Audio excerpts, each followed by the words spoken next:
Listen to me.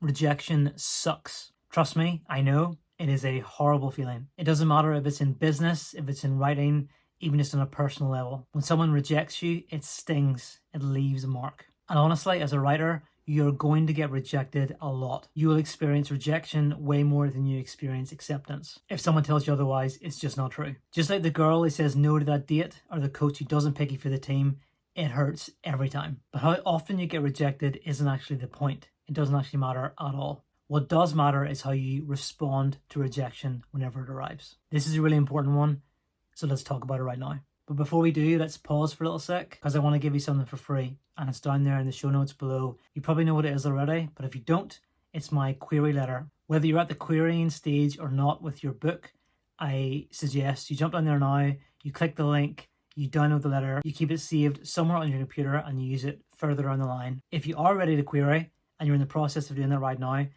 why not use it as a template? Use it as a way to compare and contrast your current letter. It doesn't matter, it's totally up to you, because it's free and it's my gift, so you're welcome. Anyway, back to rejection. So as a querying writer, rejection is unfortunately an inevitability. Whether you are seeking representation from a literary agent or you're submitting work to publishers, rejection is just part of the process. But it definitely doesn't have to be the end of the road for all your writing dreams. In fact, it is barely the first step. So here are some quick and straightforward tips on how to handle rejection and keep moving forward with your writing career. First and foremost, it is so important to remember that rejection is not personal. It sure as heck feels personal, but it's not. Agents and publishers receive countless submissions every single day, and they have to make really difficult decisions about what they want to take on. Just because your work isn't selected, it doesn't mean that it's not good and that you're not a good writer. It just means that it's not right for that particular agent at that particular time. And this is something the agents say, don't they? In that rejection letter, they'll probably say something like,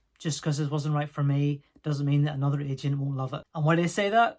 Because it's true. Just because one agent says no, it has no bearing whatsoever on what the next agent will say. If they're different agents from different agencies, and as long as you haven't sent them some sort of abusive email, please don't do that, they won't have discussed your query. What's wrong for one agent could be exactly right for the next one. And one good strategy for dealing with rejection is to keep the big picture in mind. Remember that every rejection brings you one step closer to success. Each rejection can be a learning opportunity to help you better understand the industry and get better in terms of your writing. So don't let rejection discourage you. Use it as a chance to develop and grow as a writer. It sounds so cliche to say that, but it is actually true. Each rejection also thickens your skin a little bit and makes it easier to handle rejections in future. Still stings, but it's a little bit easier.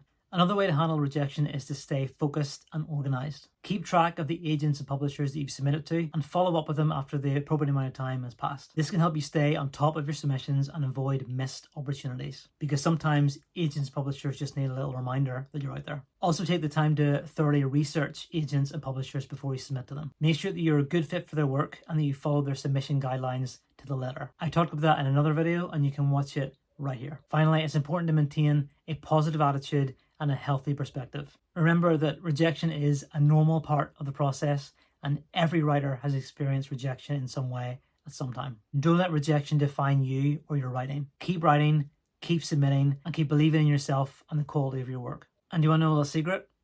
My first manuscript was rejected over 200 times before I received an offer of representation. 200 times! That's 200 rejections, and 200 times it has stung. And trust me, every single one hurt. But the important thing is I didn't give up.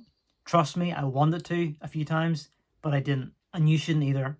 As long as you get the occasional partial or full request, you should keep on going. And honestly, you need to send a lot of queries even before you start getting those. If you get them right away, that's great. But don't send 10 and then expect to get a full request or be discouraged by why you don't have a full request.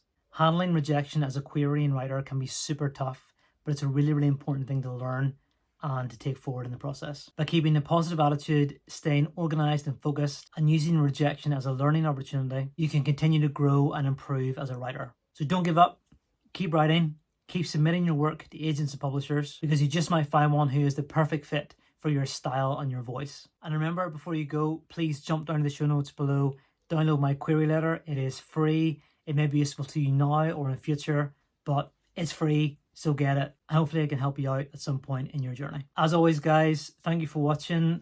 Drop a comment below. Tell me how you're getting on with your journey. Tell me how you deal with rejection yourself. Share a little bit. It can always help me make videos in future if I know what you want to see. If you found it helpful at all, drop a like, subscribe if you haven't subscribed already, and I will see you again next time. Bye.